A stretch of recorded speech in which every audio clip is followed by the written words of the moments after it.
Today we have a crazy story of entitled parents who lose their mind when their kid won't move back in after college. We'll get into that in a bit, but first, I cut my mother from my life and I don't know if it was the right thing to do. Either way, I can't help but feel horrible about the situation. I may have posted something about this whole situation at some point in the past few years, not entirely sure, so I'll start from the top. Because this whole situation is driving me mad and I need somewhere to vent, since my appointment with a psychologist won't be for another 2 weeks or so. I'm a 22-year-old male that suffers from Tourette's, Asperger's syndrome, ADHD, and anxiety, and lived with my mother up until late 2023, when my dad decided I couldn't live in that house anymore out of the sheer toxicity of my mom. Let me explain a bit. As far as I can remember, my household has always been a very toxic one. From my parents fighting every other day, to my sister bullying the freak out of me due to my conditions, and finally my brother just being a jerk in general. Things started getting better as I got older though, with my brother and father at least. My brother grew out of being a jerk and we had a really close bond the last several years before he passed. And my parents got separated, not divorced, almost a decade ago, and I've had a close bond with him ever since.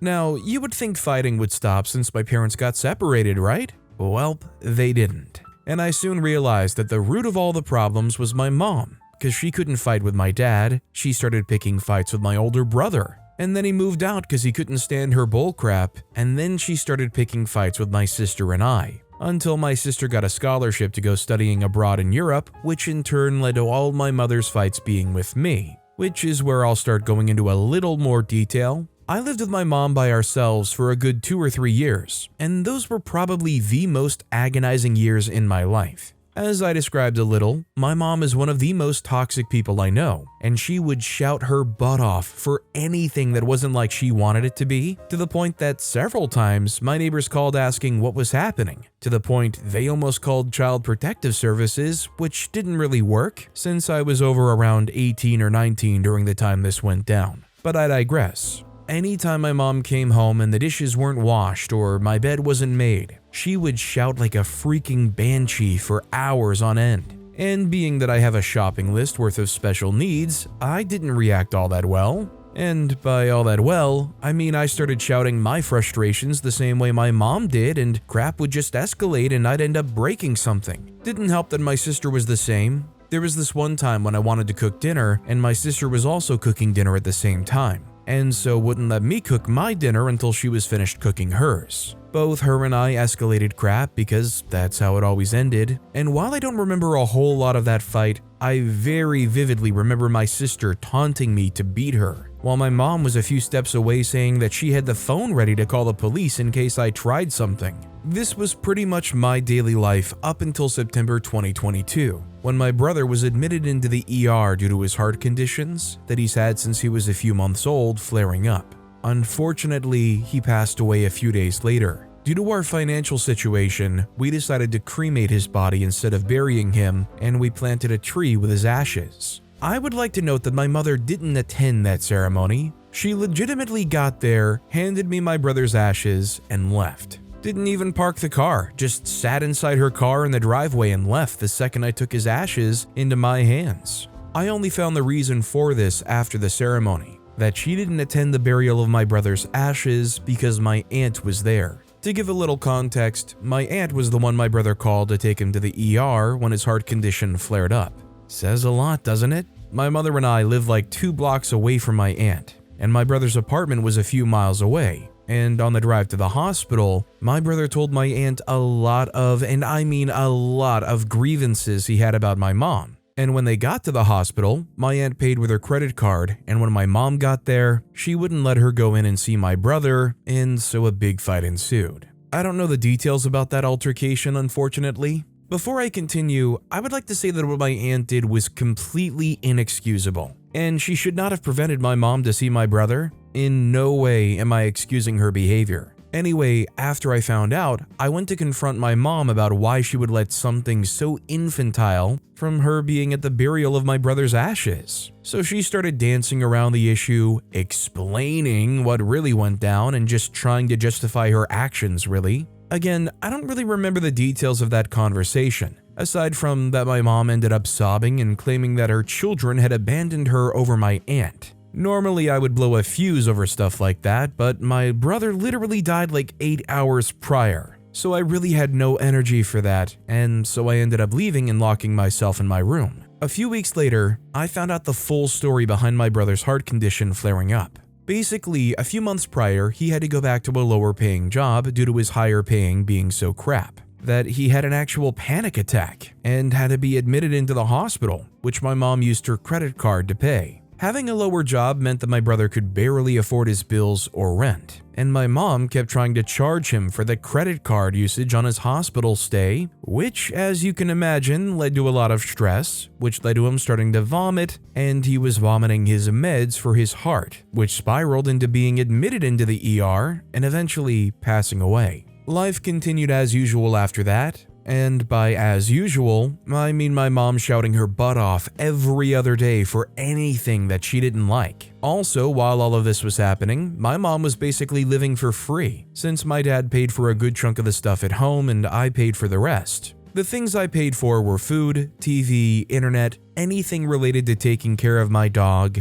And despite she never having to pay a dime for anything other than when food ran out a few days before my paycheck, she never, and I mean never, had money when I asked. Outside of paying for food when we ran out before my paycheck, like I said, despite having 2 freaking jobs. And despite never having any money, she was able to afford 2 trips to the US and 1 to Europe that year. And when we confronted her about this, she claimed that her friends would cover the entire cost of all the trips. Not to mention that whenever she went out with her friends, which was every freaking day, she would wear clothes that I had never seen on her before. Furthermore, when we asked, she would claim that they went to a disco or a bar or a fancy restaurant, and the only thing she ever ordered was a glass or 2 of water. Like, I'm not the smartest person around, but this just reeks of bull to me. Fast forward a few months of this, and my sister got holidays from her college and so came to visit. So she stayed in her old room in the house. A few days into her stay, and my mom announced that a few friends of hers that lived in the US were visiting, and she invited them to stay over at our place. Problem is, our house didn't have enough spare rooms for them to stay. The solution? Effectively kick my sister out of the freaking house to offer her room over to her friends. Again, a massive argument ensues, of which I remember nothing, and my sister went to stay with my grandma during the remainder of her visit. My mom and my sister haven't spoken to this day because of that. After my sister left, life went on as usual, until one day during an argument with my mom, I don't remember about this one either, just that it was about me not washing the dishes. I got so freaking angry that I just kinda blacked out for a few seconds, and when I came out, I had a glass plate on my hand and was about to bash my mom's head in with it. I managed to stop myself, thankfully, but I decided to nope the freak out of there immediately.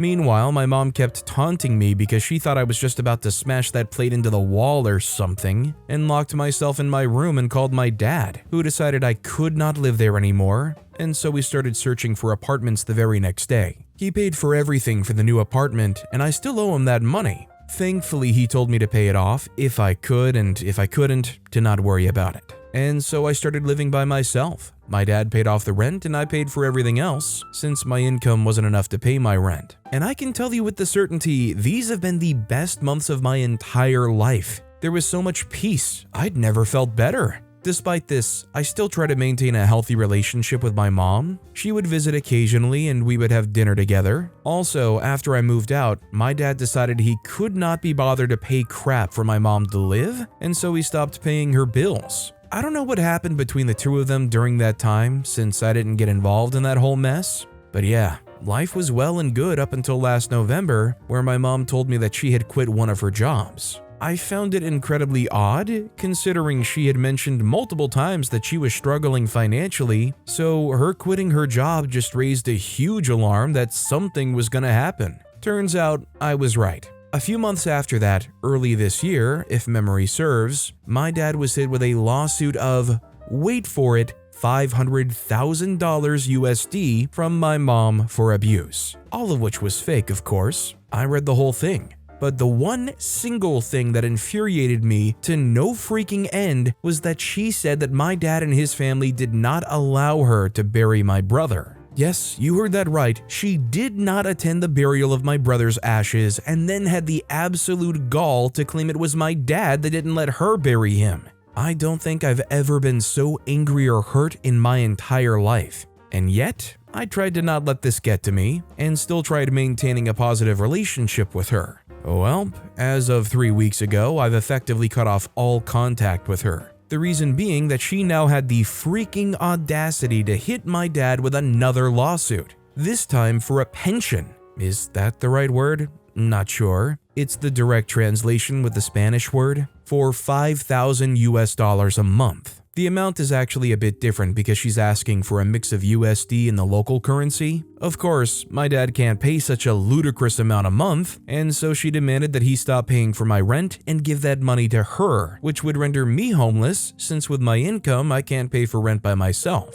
Also, some of you might wonder how I can't even pay for my rent. The reason is my dad specifically picked an apartment with 2 rooms in case my sister came to visit. Since she's not on speaking terms with my mom, and since I live in a third world country, minimum wage jobs like mine pay stupidly low, and rent is stupid high. But yeah, after all this, my mom has shown that she gives zero freaks about anyone but herself. Given that she's willing to make me go homeless, this isn't that big of an issue because I have a lot of relatives who would be willing to take me in, but she doesn't know that because her family doesn't really have any contact with her either, in order for her to live like a freaking princess while someone else pays for all her crap.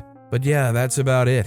I had to go to a doctor the other day because of this whole cluster freak making me feel worse than a literal pile of crap. They made me take 2 weeks off work due to mental health and referred me to a psychologist, which I have an appointment with in about 2 weeks. I'm going to be real, I have no idea if this was the right choice. With this, my mom is essentially alone now and I can't help but feel guilty over it. And yet, I think that this would let me get back on my feet at some point. I really don't freaking know. I feel like complete garbage regardless. Sorry for such a long rant, I just really needed somewhere to vent where I could remain anonymous. I'm assuming and hoping that this legal battle will go over pretty quickly and hopefully not be too expensive. I mean, it sounds pretty unfounded, but I guess who knows. After that, I think the logical thing is everybody in OP's side of the immediate family should cut her off immediately. Even if in any way it makes things more difficult for anybody else, it's worth it to be away from that. I mean, just look what they did to OP's dad. They're looking out for numero uno.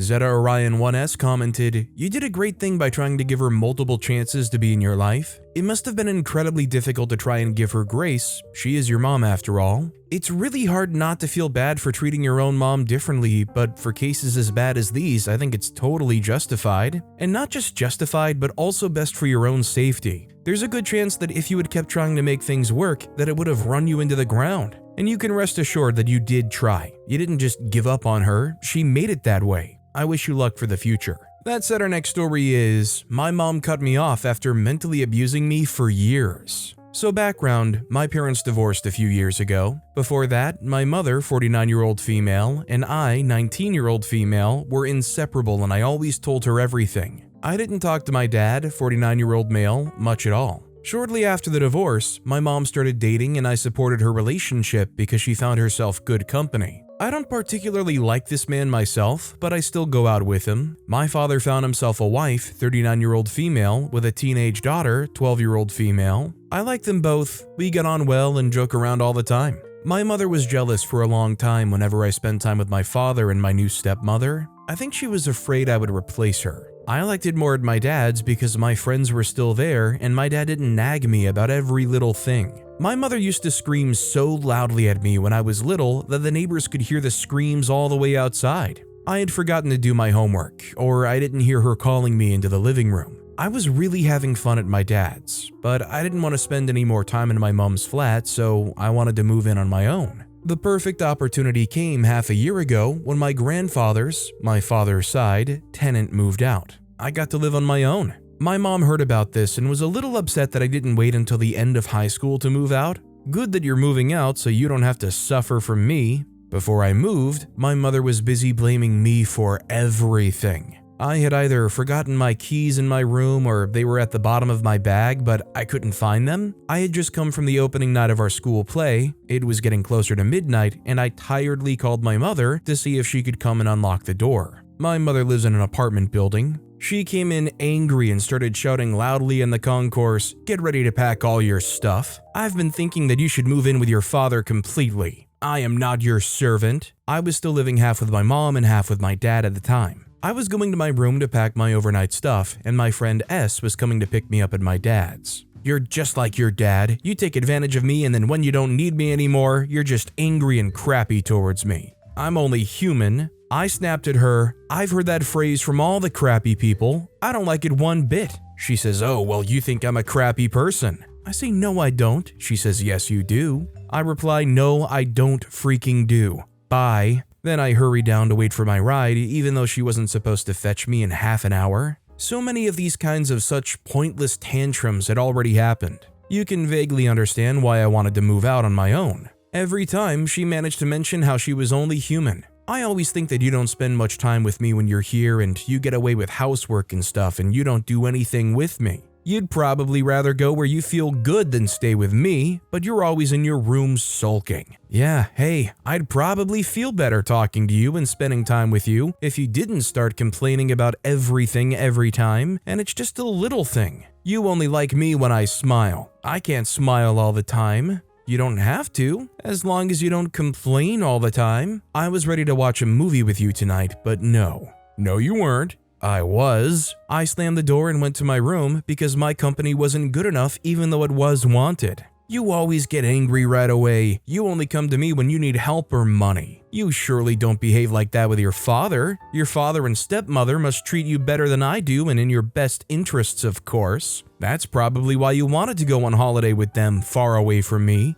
I'm just like this. I said, "Yes, imagine your own." She says, "Well, you're giving it away here. Would you rather be with your father than here if it's so nice here?" And it goes on for dozens of minutes almost every day. In response to that wonderful rage, she guilt trips me into love and apologies. "I love you beyond measure. You're the best gift I've ever received. I don't like it when you're here, so you spend all your time in your own room. Homework could be done in the same room as I am, but the time you spend in the same room is face down, and I was able to be with you when you were young even though your father wasn't, and that's why you were only in half-day care, so I could be with you more. I still want to, but the difference is that now I have no energy. First of all, why are you complaining about not having enough time with me if you're not up for it? Secondly, my dad was working at the time and she wasn't. Third, I was a child and that's what parents are supposed to do, spend time with their children. I don't know what I did wrong that you don't dare tell me things and shut yourself in your own room."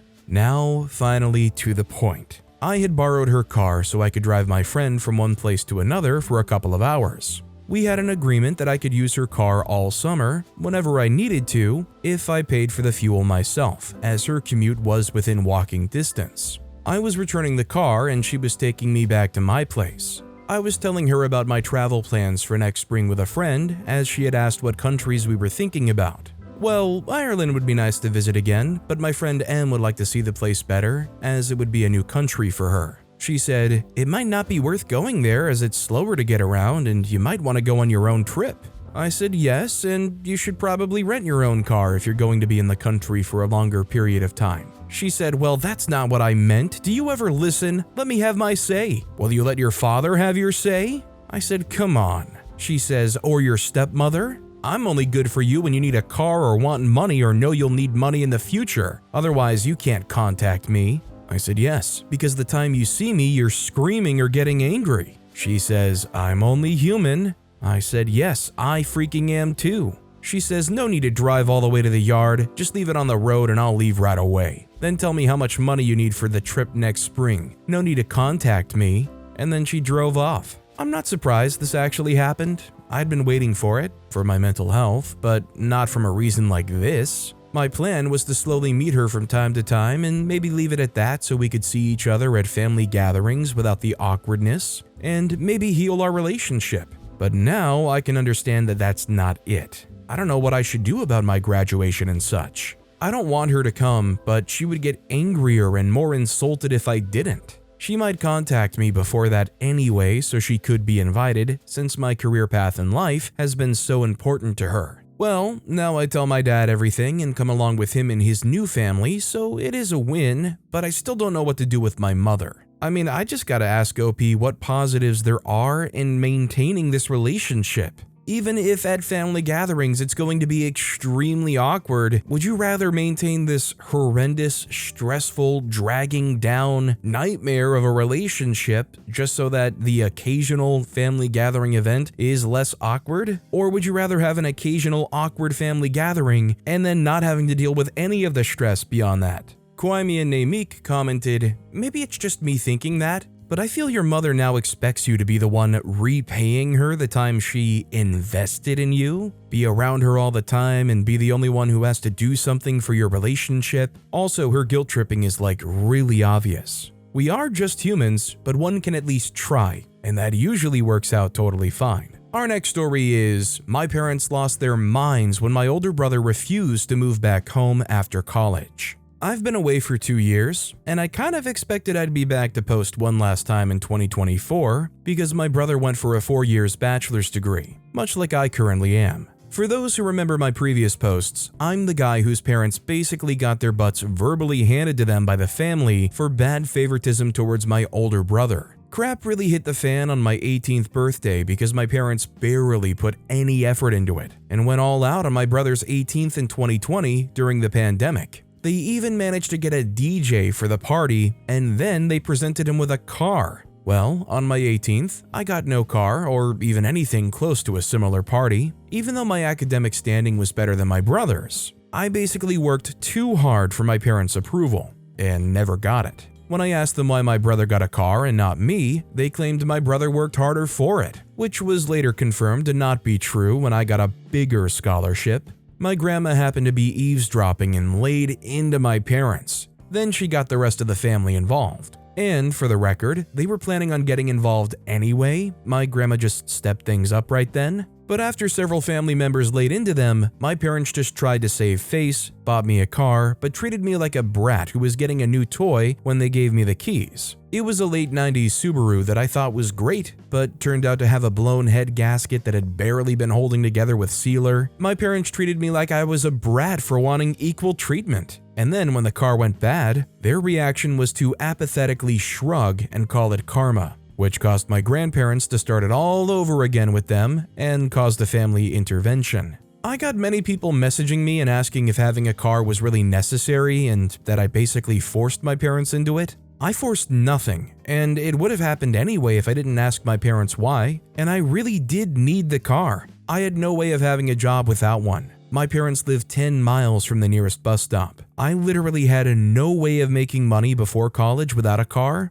And no, I couldn't get rides. No one was available for that on a daily basis. So many people I talked to here tried to dance around my reasoning to insert their own logic, many of which I felt like were projecting their problems onto me. And then there was the straight up trolls and jerks. I don't even want to repeat, let alone remember what they all said to me. But a lot of them kept it up after I got the not the jerk verdict like they had an axe to grind. And it really didn't help my mental state at the time. As you can imagine, my family laid into my parents all over again in that family intervention. And by the time they were done, they looked like scolded kids sitting there looking at their feet. The Subaru was sold as junk, and my grandparents essentially forced my parents to buy me a better car, a Honda Civic. And my uncle went over the car with a fine-toothed comb before they bought it. And that time, my parents didn't even treat me like a brat. And yes, I still have the Honda, and yes, it still runs just fine. I've kept up with oil changes and the like. No accidents either. I've been a careful driver. The final thing that broke my parents before I left was finding out that I got a better scholarship than my brother. Any excuses they previously had to favor my brother completely were thrown out the window, and were forced to give me words of encouragement I knew they didn't mean, and in wondering why they disliked me so much, I later found out from my grandma why I was treated differently was because my parents had wanted their second child to be a girl. My grandma even ended up admitting even more to me later after I left for college. Before I was born, my parents were so convinced that I would be a girl that they bought a bunch of girl stuff without even checking my gender through ultrasound. Well, I found out from my grandma about a year ago that my mother had tried to raise me like a girl for like the first 6 months of my life. She was putting me in girls' clothes and calling me by a different name. My father enabled it all. I know it's true because my grandma showed me old family photos of me with my brother when I was an infant, and I was wearing pink in all of them. There was even a visible name tag on some of them of the name my parents wanted for a girl. But once word got out, my parents stopped dressing me as a girl. My grandparents told my mother that trying to raise me as something I wasn't even giving me a choice on whether or not I wanted to be that. And though my family is rather old school, my grandparents are surprisingly open-minded people, and they put the hammer down on my parents. So the girl treatment stopped. But instead of new clothes, they gave me my brother's hand-me-downs for years, till my grandparents noticed that too and did something about it. Finding out all of this, my grandparents kept my childhood from being far worse than it was, and they never told me this until the past couple of years. I am incredibly thankful for them. My mother apparently struggled to call me by my real name for 2 years or so, and because my parents didn't get a girl, they refused to connect with me like they did my brother, the boy they'd actually wanted. And when my grandparents heard I wasn't getting anything new like my brother was, they threatened them to petition for guardianship of me, and they had evidence of the various things I described too. My parents couldn't stand for anything that could become a public scandal, so they stopped with the hand-me-downs and pretended to love me for a while. But as I got older, it degenerated into indifference, and then maybe into hate? I'm not sure. Hate means to still care in some way, but indifference is the actual opposite of love. I just know my parents couldn't accept that their favorite son wasn't the best at everything compared to their unwanted son. And since I moved out, they've barely interacted with family. They threw themselves into work, in part because the rest of the family forced them to contribute to my college like they did my brothers, but also because to them, working was the only thing that gave them a reason to tell everyone to leave them alone. My grandma suspects they've even slept in their cars a few times to avoid coming home. I only saw my parents at Christmas at my uncle's house for the past couple years, and they barely even spoke to me. Now that I was living my best life away from them, I guess you could say that they stopped bothering to act like I was their son. They don't want me anymore after the family humiliation they feel they'd suffered, even though they know they brought it on themselves, and they've become workaholics that do little else. My grandmother told me my bedroom is basically exactly how I left it on the day I moved out. My parents have not even gone inside, but they kept my brother's room clean and ready for the day he'd finally come back home after college. Well, that didn't happen. They flew out to see him for his graduation and had a big celebration with him. I wasn't invited to go as well. Not that I could afford it, but my grandparents went along, and they gave me the details. My parents were still convinced my brother would be coming back home. And that's when he awkwardly told them he had already secured a job through an internship he'd done the past year. And he'd found an apartment of his own too. My father became furious and my mother lost her mind, crying and begging him to come home, but he refused. You see, this past 2 years, my brother and I have reconnected a bit. He found my Reddit account and called me. He wasn't angry, just wanted to talk. He admitted to me that our parents put him through a lot as well. Our mother absolutely smothered him, especially when I wasn't around, and our father was also quite strict with his expectations, so the fact that I did better than my brother when our parents had invested everything into him just broke them. And now they're extra broken because my brother refused to come home with them. The way our parents treated my brother is also the reason we stopped connecting as siblings until this past couple of years. He did bully me at times when we were growing up, but that's because being the favorite went to his head. But it was favoritism with strings attached, and when he realized that, he got counseling after moving out. My brother also has a girlfriend he met while in college, and he kept her a secret because he knew our parents wouldn't approve. And they didn't when they found out.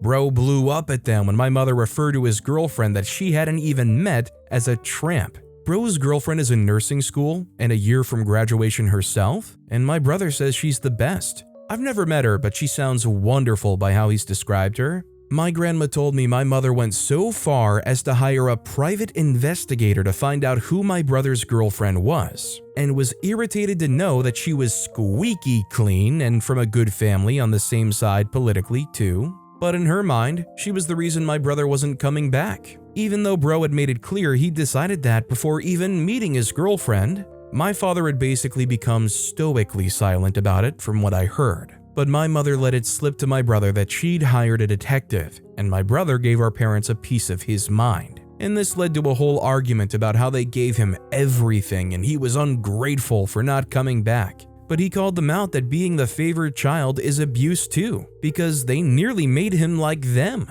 It broke my parents to hear that. My brother told our grandparents, and they staged another family intervention. One I was even involved in through video call. My parents tried not to even pay attention to me, but even bro told them to talk to me. We all told them enough was enough. They have 2 sons, and they need to start treating us fairly, because they let something as idiotic as not being born the gender they wanted to ruin their love for me from day one. And pardon my language on this next part, my father hit his breaking point and yelled, "You want us to admit we freaked up? Well, yeah, we did. What do you want us to freaking do? Time freaking travel? We're paying for part of OP's freaking college too. What more does he freaking want from us?" Things ended very poorly in that intervention. My mother cried that she was sorry to me, but even then, I still didn't feel her heart was in it, because she didn't spend much time apologizing to me at all before moving on to my brother through the phone he was video calling from. And she spent a long time crying and apologizing to him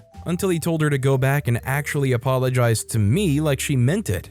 That's when my father grabbed the phone and shut it off. Then he just sat down and told everyone to leave. The last thing my grandparents said to my parents was that they were so disappointed in them, and maybe losing both sons showed them they never should have favored one. Right now, my parents are not on speaking terms with the rest of the family. My grandma heard a rumor they may be planning to move, but they've paid off a country house and great careers. I feel like they'd be fools to move, but since my brother isn't going back and I'm likely not either, I suppose it's not really an issue. I kinda doubt they'd welcome me in if I came home to visit after the crap that went down. I am still thankful to them for helping to pay for my college. My student loans were significantly reduced thanks to them, but as parents, I think we can all agree they just didn't do a good job. I mean, after all the intervention, all the talks, I think it's pretty clear from their reactions and the way they blew up that they don't actually feel like they've done anything wrong. They're not actually remorseful. They're just sad that they're losing their control and connection to OP's brother. Like, there's no way those tears are tears of remorse. Those are tears of, I'm losing control over the situation, and trying to repackage that disappointment and sadness into a, I'm sorry, I didn't mean to hurt you the whole time, your entire life. It's so phony, and I don't know if there's going to be any redeeming here. Street Plastic 1232 commented,